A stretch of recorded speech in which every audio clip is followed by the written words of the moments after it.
اور اگر تو ایسے نہیں دیتا تو شادی کروا دے میرے ساتھ. اگر تجھے ایسے لگتا ہے کہ کوئی باپ اپنی بیٹی کو کسی کے حوالے کیسے کرے تو شادی کر دے میرے ساتھ, تب تو میں لے جا سکتا ہوں نا تیری بیٹی کو.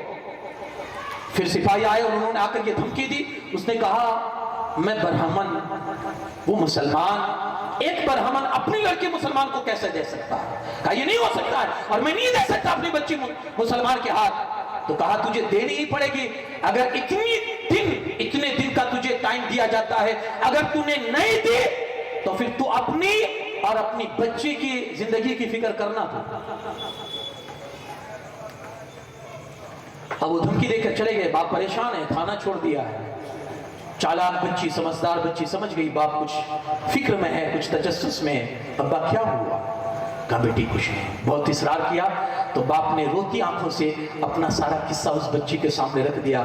بیٹی یہ صورت ہے, یہ حالت ہے, ضد کر رہا ہے تجھ سے شادی کرنے کے لیے. اس نے کہا ابا ایک کام کرو, آپ اس کے پاس 1 مہینے کا ٹائم لے لو اور کہہ دو کہ 1 مہینے کے بعد میں خود اپنے ہاتھوں سے اپنی بیٹی کی ڈولی سجا کر تیرے پاس بھیج دوں گا. باپ کے پیروں سے زمین نکل گئی. بیٹی کیا کہہ رہی تجھے وہ بھی مسلمان کے ہاتھ شادی کر کے بھیج دو, یہ کیسے ہو سکتا؟ نہیں بیٹی نہیں ہو سکتا. کہا با آپ ٹینشن کیوں لیتے ہیں, سب اچھا ہوگا. آپ اس کو یہ بول تو دو کہ جو ہوگا میں دیکھ لوں گی نا, میں ہوں, آپ بول دو. باپ نے طبع لفظ گیا اور جا کر بادشاہ سے, اس گورنر سے جا کر اس نے کہہ دیا 1 مہینے کا مجھے ٹائم دو, میں اپنی بیٹی کو خود ڈولی سجا کر آپ کے پاس بھیج دوں گا. گورنر کی طرف سے ٹائم مل گیا.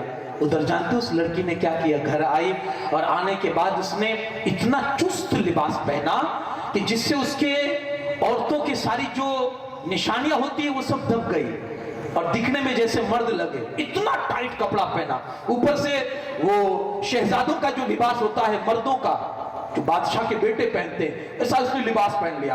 اوپر جو تاج ہوتا ہے جو لڑکے پہنتے ہیں وہ تاج پہنا, اور پہننے کے بعد اس نے سفر کرنا شروع کیا. کدھر؟ دلی کی طرف. اورنگزیب عالمگیر کا دستور تھا جمعہ کی نماز خود پڑھاتے تھے, اور جمعہ پڑھانے کے بعد جو جمعہ مسجد کی جو سیڑھیاں ہیں نا دلی کی جمعہ مسجد کی سیڑھیاں, اسی سیڑھیوں پر ہندوستان کا بادشاہ, اکھنڈ بھارت کا بادشاہ اورنگزیب عالمگیر اسی سیڑھیوں پر بیٹھ کر لوگوں کی فریادیں سنتا تھا. ہے کوئی جس کو کسی سے تکلیف ہو؟ ہے کوئی جس کو کسی نے دل دکھایا ہو؟ ہے کوئی جس پر کسی نے ظلم کیا ہو؟ مسلمان تھا وہ بھی آتا تھا, غیر مسلم تھا وہ بھی آتا تھا, پنڈت تھا وہ بھی آتا تھا, اور اپنی دکھ بھری داستانیں سنا کر اورنگزیب کی بارگاہ سے اپنے دکھ کا مداوع چاہتا تھا.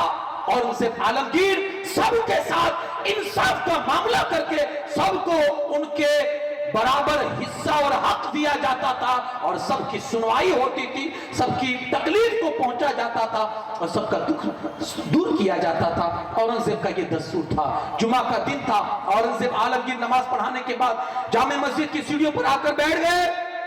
ایک آدمی آ رہا ہے, تکلیف بتاتا ہے, چلا جاتا ہے. اورنگزیب عالمگیر اس کے حوالے سے حکم سنا دیتے ہیں, سپاہی اپنا اس کو نپٹتے ہیں. ایک آ رہا ہے, اسی میں ایک نوجوان آیا, سامنے آ کر کھڑا ہو گیا, آ کر کہتا ہے فریاد فریاد.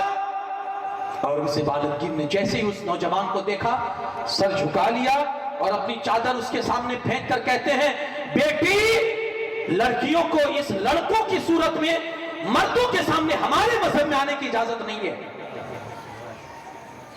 لڑکیوں کو لڑکوں کی آواز میں ہم مردوں کے سامنے آنے کی اجازت نہیں ہے. اپنی چادر پھینک کر کہتے ہیں بیٹی پہلے اپنا جسم ڈھانک لو.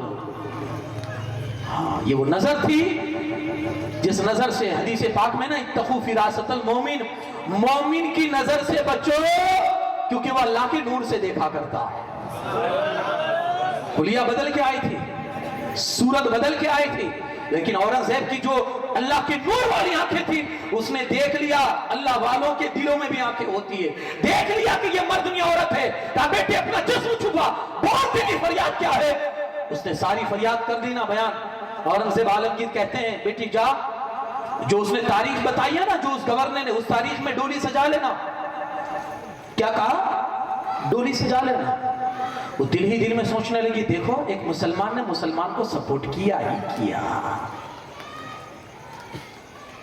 لیکن اس نے سمجھدار تھی، اس نے سوچا یار یہ ہر ایک دو جملے کے بعد بیٹی بیٹی کہہ کر پکارتے تھے، بیٹی یہ کر، بیٹی وہ کر، بیٹی یہ کر.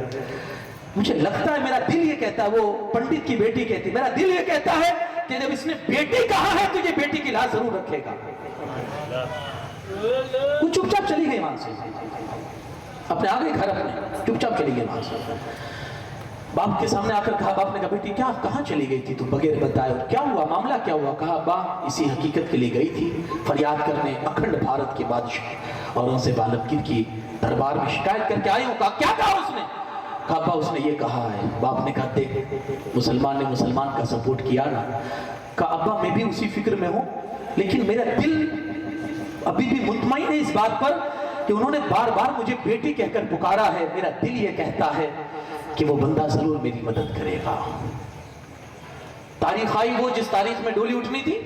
باپ نے بیٹی کو سجایا، ڈولی سجائی، بٹھائی، ڈولی میں بٹھایا، اور ڈولی اٹھی نا تو پیچھے اس گورنر کی بارات ہے. ہاں نشے میں مست ہے، شراب پی جا رہی ہے، اور مستی کے ساتھ وہ تاشا وغیرہ بج رہا ہے، مستی کے ساتھ اس کی بارات پیچھے ہے، ڈولی آگے جا رہی ہے. اسی میں پیسوں کی گڈیاں اڑ رہی ہیں، اس کے سپاہی اڑا رہے ہیں.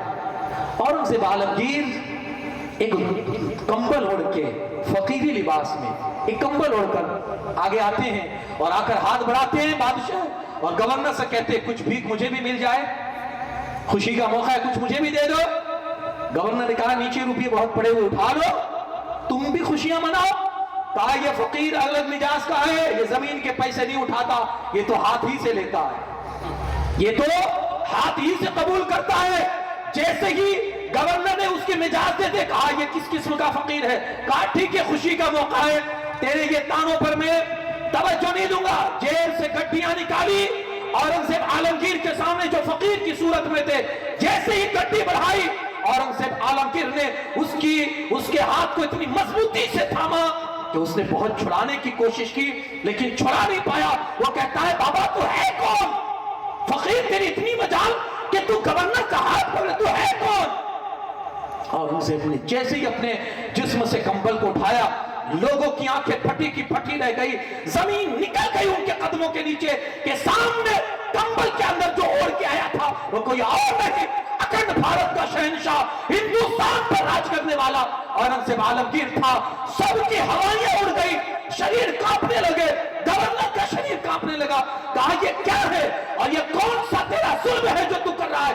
میں نے اسی لیے تجھے بھیجا تھا کہ تو عورتوں کی عزتوں کے ساتھ کھلواڑ کر. میں نے تو تجھے عورتوں کی عزتوں کو بچانے کے لیے بھیجا تھا، میں نے تو تجھے عورتوں کا محافظ بنا کر بھیجا تھا. تو یہی کرتا ہے. وہی تلوار لی اور اس سب کے سامنے اسی وقت اس گورنر کی وہی گردن اڑا کر آپ نے اس کا کام تمام کیا.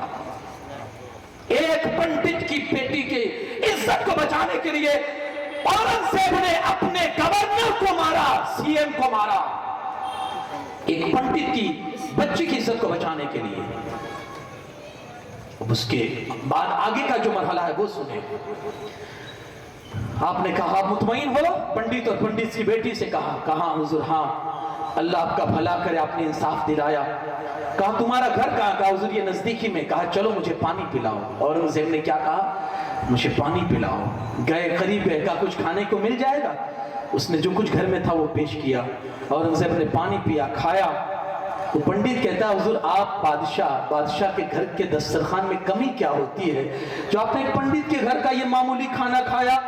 آپ فرماتے ہیں سن پنڈت، تیری بیٹی دلی کے اندر جب میرے پاس فریاد لے کر آئی تھی، دلی کی جامع مسجد کی سیڑھیوں پر بیٹھ کر میں نے اس وقت قسم کھائی تھی کہ جب تک اس پنڈت کی بچی کو انصاف نہیں دلا دیتا ہوں اس وقت تک نہ کھاؤں گا، نہ پیوں گا اور نہ سوؤں گا. اللہ کی قسم اس دن سے آج تک نہ میں نے کھایا ہے، نہ پیا ہے، نہ میں سویا. یہ اسلام ہے، انصاف پسند اسلام یہ ہے، عدل کو پھیلانے والا یہ مذہب ہمارا اسلام ہے. بڑی بری طرح لوگ چھوی کو خراب کر رہے ہیں. آپ مسلمان ہیں، آپ میدان میں آئیں اور اپنے اسلام کی چھوی کو لوگوں کے سامنے پروف کریں. ہمارا مذہب وہ نہیں ہے جو تم دیکھ رہے ہو، ہمارا مذہب تو وہ ہے جو صلاح الدین ایوب نے انصاف کے ساتھ پیش کیا تھا. ہمارا مذہب وہ ہے شیر شاہ سوری نے جس کو پروف کیا تھا انصاف کے ساتھ, وہ ہمارا مذہب ہے. پڑھیے آپ کسی بھی اتہاس کے اندر جو اسلامک حکمراں رہے ہیں, آپ ان کے جتنے بھی واقعات ہیں وہ پڑھیں گے, آپ کو اندازہ ہو جائے گا کس طرح سے انہوں نے عدل و انصاف کا معاملہ کیا, لوگوں کے ساتھ کسی طرح سے بھی ظلم برداشت نہ کیا, اور جس نے ظلم کیا اس کو کڑی سے کڑی سزا دی گئی. اچھا, یہاں اورنگزیب عالمگیر نے جب اس کو سزا دی تھی, وہ سزا میں قتل کرنا نہیں تھا, میں نے قتل کرنا بتایا. سزا یہ تھی کہ 2 ہاتھی کو بلایا اس نے, اورنگزیب نے 2 ہاتھی کو, اور اس کے پیروں کو الگ الگ ہاتھی سے باندھ کر الگ دشا میں چلا دیا, پورا چیر دیا گیا. اس گورنر کو یہ سخت سزا دے کر آنے والی قوموں کو بتا دیا, اگر آج کے بعد کوئی عورت کی عزت پر انگلی بھی اٹھاتا ہے یا اس کے ساتھ کھلواڑ کرنے کی کوشش کرتا ہے, اورنگزیب کا سلوک اس کے ساتھ یہی ہوگا, اگرچہ وہ کسی غیر مسلم یا کافر کی بیٹی ہو, اگرچہ وہ کسی پنڈت کی بیٹی ہو. مذہب اسلام عورت کی عزت کرنا سکھاتا ہے. آج کاش کہ ہمارا ملک بھی اس چیز کو سمجھ جائے کہ عورت کی عزت کیا ہوتی ہے, تو شاید ایسے جو سوشل میڈیا پر واقعات رونما ہوتے ہماری نظروں کے سامنے آتے ہیں کہ ہر دن ایوریج اگر آپ نکالو گے تو کوئی دن خالی ایسا نہیں جائے گا. میں دن کی بات کرتا ہوں یارو, کوئی گھنٹہ ایسا خالی نہیں جائے گا. میں گھنٹوں کی بات کرتا ہوں, کوئی منٹ خالی نہیں جائے گا جہاں کسی ہماری ماں اور بہن کی عزت تار نہ ہوتی ہو. کاش کہ کوئی مذہب اسلام کو پھر سے سمجھ لے یارو, تو آج بھی ہماری ماں بہنوں کی عزتیں آج بھی بحال ہو جائے گی, آج بھی محفوظ ہو جائے گی, اگر وہ اسلام کے عدل و انصاف کو سمجھے اور اس پر عمل کرنے کی کوشش کرے. اللہ پاک ہمیں ان بزرگوں کا سایہ نصیب فرمائے اور انہی کے نقش قدم پر چلائے. مذہب اسلام کو ہمارے دلوں میں, ہماری رگ رگ میں سما دے اور ہمیں اسی پر جلائے اور اسی پر ہمارا خاتمہ فرمائے. وما علینا الا البلاغ. السلام علیکم. السلام علیکم.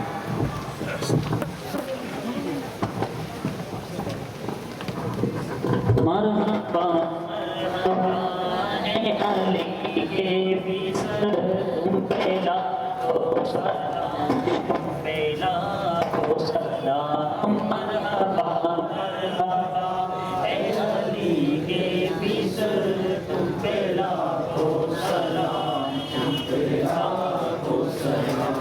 مرحبا مرحبا اے علی کے بیسر تم پہلا کو سلام, تم پہلا کو سلام. سیدہ فاطمہ جے ہو لگتے زیگر, سیدہ فاطمہ جے ہو لگتے زیگر. تم پہلا کو سلام, تم پہلا کو سلام.